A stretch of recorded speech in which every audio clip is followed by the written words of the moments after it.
Coisa que, né, vou te perguntar, você fica à vontade se você quiser responder.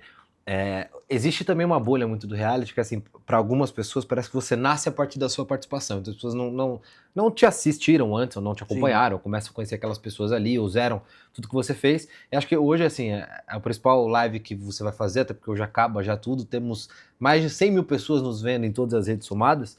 E eu acho que como isso foi muito falado lá dentro, assim, tem muita gente que, pegou um link de 2000 e tanto, pegou uma coisa daqui. Eu não sei Não se você, entendeu, né? resumidamente, pode Claro, esclarecer essa claro, polêmica claro. de SBT, de como você saiu e tal, acho que para deixar claro para quem É. não acompanhou na época. Eu comecei minha carreira com 9 anos, fui fazendo um pouquinho de cada trabalho, modelo de passarela, depois modelo fotográfico, ator em teatro, televisão, cinema, depois fiz programa de web TV, em rádio, em emissora local, de pequeno, médio e grande porte, só que de grande porte mesmo, eu fui entrar através do SBT, ainda com 13, 14 anos, eu fazia, tanto na Record e SBT, trabalhos como ator, em alguns quadros de programas, do Gugu Lendas Urbanas, aconteceu comigo ainda na época do Domingo Legal, elenco de apoio de novela, mas assim, o trabalho de grande destaque na minha carreira foi envolvendo o jornalismo e foi com 18 anos. Foi o primeiro impacto. Que foi o primeiro impacto, que estava vivenciando uma fase ali muito ruim, de anunciante de audiência, e eu vim com uma ideia em relação para o Silvio,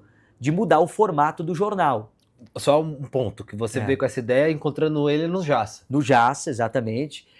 E eu, desde os 13 anos, tinha uma certeza dentro de mim que se eu encontrasse o Silvio, ele ia gostar do que eu tinha para falar para ele, porque eu já tinha visto ele dar oportunidade para outras pessoas que nem muito falou, como eu tinha já conhecimento, porque eu vivenciava lendo notícias sobre televisão, vendo como estava o mercado televisivo, o que estava indo bem de audiência, o que estava indo mal.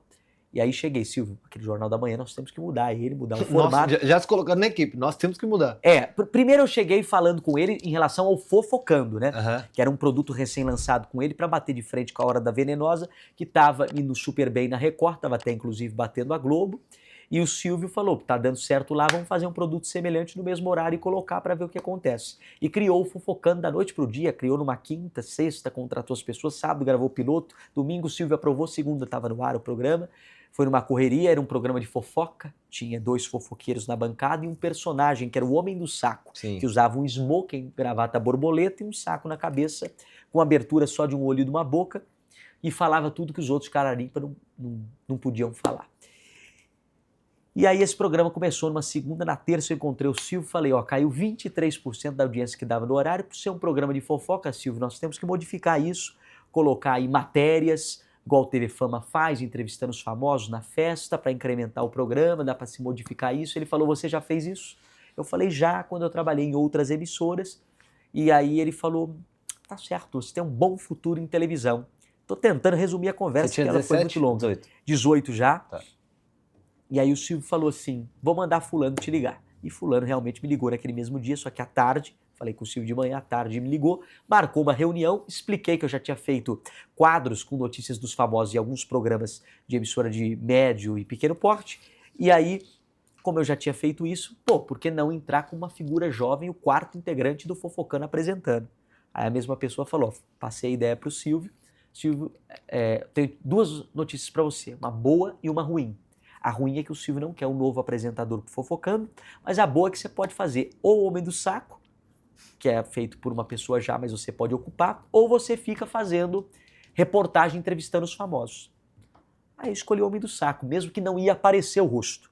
Mas você ia ter Mas eu ia estar no conteúdo que estúdio você todo falar. dia, Sim. ia estar fazendo televisão que eu gosto. Ia ser era para ser o primeiro contato com a TV ali. Exato, aí falaram, pode ser pagamento de cachê? Pô, já tinha feito televisão muitas vezes de graça. E aí fiz. O primeiro dia não me chamaram mais. Aí voltei a falar com o Silvio e aí depois me chamaram. Aí no meio dessas conversas entre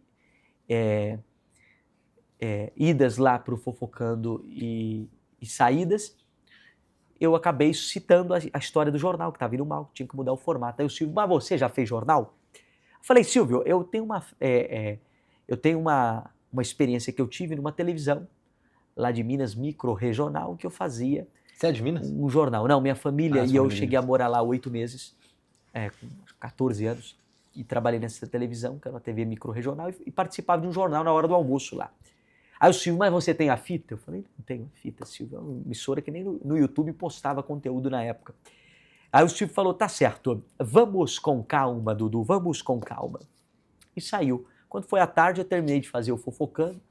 Aí a produtora me pegou pelo braço, me levou até a sala do diretor de jornalismo e falou, ó, o diretor de jornalismo quer falar com você. Cheguei lá, olha, seu Silvio quer te testar amanhã no Primeiro Impacto. Aí eu pensei, vai gravar um piloto, né, alguma coisa assim para ele assistir. Não, isso era terça-feira, 5 da tarde, que eu recebo a notícia que às 6 da manhã do dia seguinte, que era quarta-feira, 12 de outubro de 2016, eu estaria entrando no ar em rede nacional, comandando o jornal, que era o Primeiro Impacto. Ah, o Dudu, o seu Silvio disse que você quer tirar a bancada e fazer uma coisa ali diferente e tal. Falei, quero. Com a entrada do helicóptero, com os flagrantes da cidade, a gente entra com alguns links com os repórteres. Uma completa loucura também na cabeça dele, né?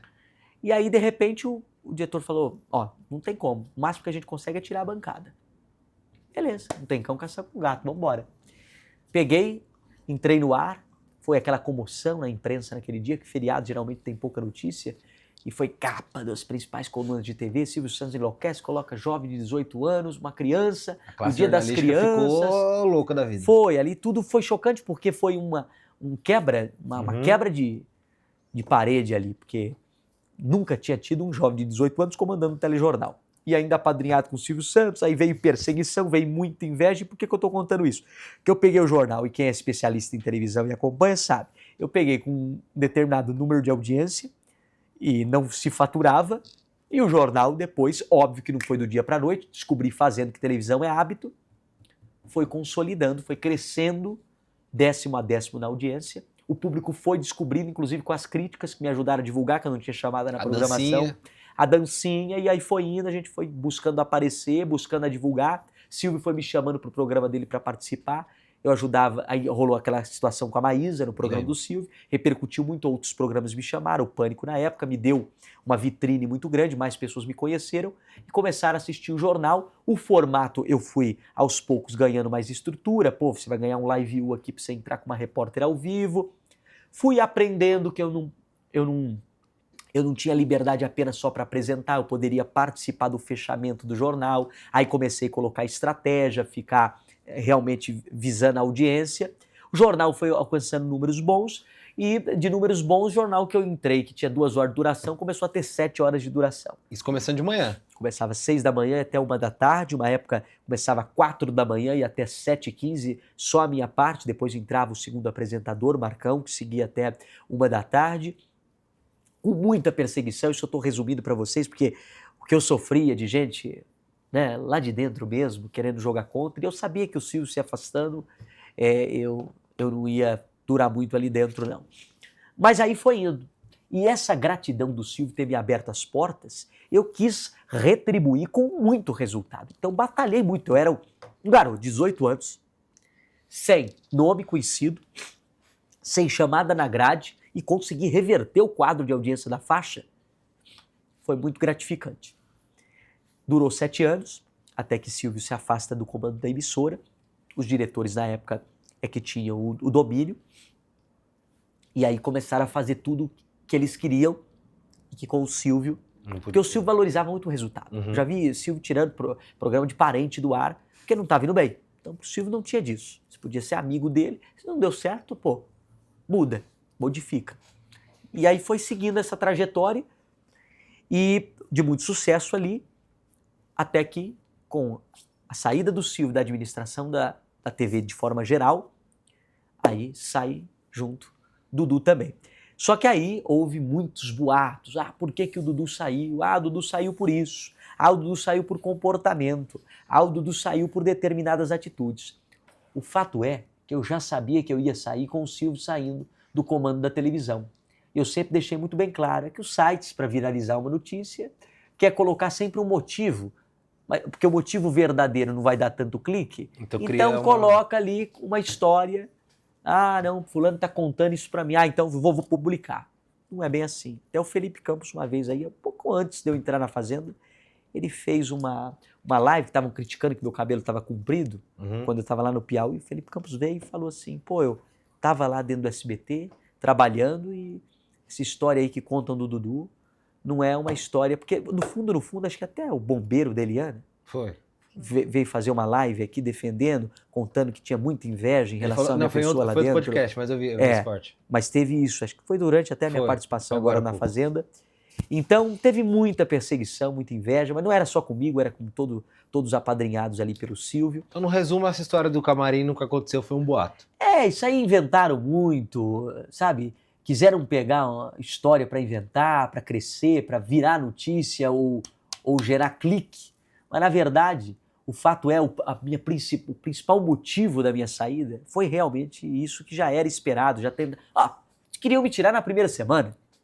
O Silvio comentou com um funcionário que depois me contou. Olha, já estão querendo tirar o garoto. Mas eu falei, não, deixa o garoto. O quanto que essa fake news te prejudicou profissionalmente? Olha, eu acho que não...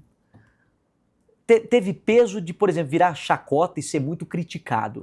Mas a ponto de prejudicar profissionalmente, não sei até que ponto, porque depois que eu fui trabalhar em outras emissoras, depois do SBT, eu passei ainda por duas. Por aquela televisão recém-lançada aqui em São Paulo, que estava para sinal São Paulo e Campinas, que era a Astral TV, e também depois na TV lá, que é a cabeça de rede no Piauí, mas ela pega em boa parte do Brasil pelas antenas parabólicas. Quando eu fui trabalhar nessas duas emissoras, caíram por terra todo tipo de história. Porque quando eu cheguei nessas emissoras, o que era esperado? Um Dudu, que a imprensa fala, que é fez responsável, isso. Que fez isso, aquilo. E aí chega lá e eles se surpreendem, porque você pode perguntar lá, não sei, Suiane e tal, lá no Piauí, como que era a situação envolvendo a minha dedicação ao jornal. Eu era talvez o único que chegava muito cedo e ia embora muito tarde, me dedicando ao projeto, porque eu não gosto de subir lá para começar o jornal ao vivo sem ter tudo e todos os bons materiais, entendeu? De VT, para eu ter arsenal e armamento para entrar na guerra. E essa disciplina, assim, essa dedicação ficou muito claro na Fazenda, que eu tava falando isso agora, acho que não sei se foi com a Duda, em alguma dessas lives, que ficou nítido que você encarava aquilo ali como um trabalho. Ali você estava trabalhando, estou acordando, agora eu vou fazer isso aqui, agora eu tenho que gerar esse entretenimento, isso aqui tá fraco, isso aqui tá bom, essa dupla funciona, esse não funciona. No trato, putz, eu gosto de você, mas vai ficar legal. Você falou um dia, acho que até, putz, o Nizam, ele é muito alto, a Minicabra ela é muito pequena, eu quero que tenha esse contraste. A Duda é a Patricinha, eu quero ver ela no porco. Então, ali pra você estava dirigindo um reality do lado de dentro. Era artístico, eu pegava lá no Manual do Fazendeiro a divisão de tratos, né? E aí eu já imaginava, olha, quem eu tenho aqui no elenco? Tem fulano, ciclano, beltrano, esse aqui vai ficar bom nisso aqui. A vaca e búfalo dava para brincar, que era sempre uma dupla, era o único trato que você... Então, quem tá brigando essa semana? Então vamos lá, joga os dois ali. E eu, graças a Deus, como fazendeiro, eu tive total liberdade de poder cobrar um trato que estava sendo mal feito. Por quê? Porque quando me designavam até para tratos pesados, eu ia lá e fazia. Não tinha conversa, não tinha aquela de, tá fazendo corpo mole e tal. Até porque eu gosto dos animais, me dedicava, óbvio que acordar cedo você tem ali um peso, aquela coisa. É um trabalho maçante, porque o povo acha assim, você vai só no galinheiro recolher ovo. Não, quem cuida das aves tem todo puxado. Um trabalho. Acho que vaca e aves é o mais puxado. Limpa o negócio, ele não pode encher o laguinho. Não tinha búfalo, né, na tua época? Não, era vaca do pasto e vaca da ordenha. Aí não tinha porcos. Era Minicabra, ave, não tinha câmera-trato na minha. Não tinha? Não. Tinha a jumenta. Que acho que trocou. Jumenta. Porque tiraram porcos por causa era na pandemia minha. Então tinha uma parada da gripe suína. E era naquele local que nós estivemos? Já era ali? Já era Itapecerica, já. Era mesmo uma formação, assim. Acho que só a eliminação, que era as festas eram num lugarzinho menor. Tá. E não tinha Aurora ainda. Vocês pegaram as mamatas, né? Mas também com o sucesso que tava, quero agradecer aos patrocinadores. Sim. Aí, Aurora, Buzer, Sapatinho PicPay, de luxo. Sapatinho de luxo. Tivemos aí Divino Fogão, Betano, né, o famoso quarto Betano. Eu vi que você fez um agradecimento especial a todas as marcas, né? Fiz porque é o combustível que faz esse avião voar. Quem que tá cuidando da sua casa? Curtiu esse corte? Então deixa eu te pedir na moralzinha, meu parceiro, minha parceira, já deixa esse like e se inscreva neste canal. Self-service tem entrevista, reality show, Big Brother, Fazenda, tudo que você imaginar. E aqui você não vai ficar de fora de nenhum conteúdo. Então vai, se inscreve aí.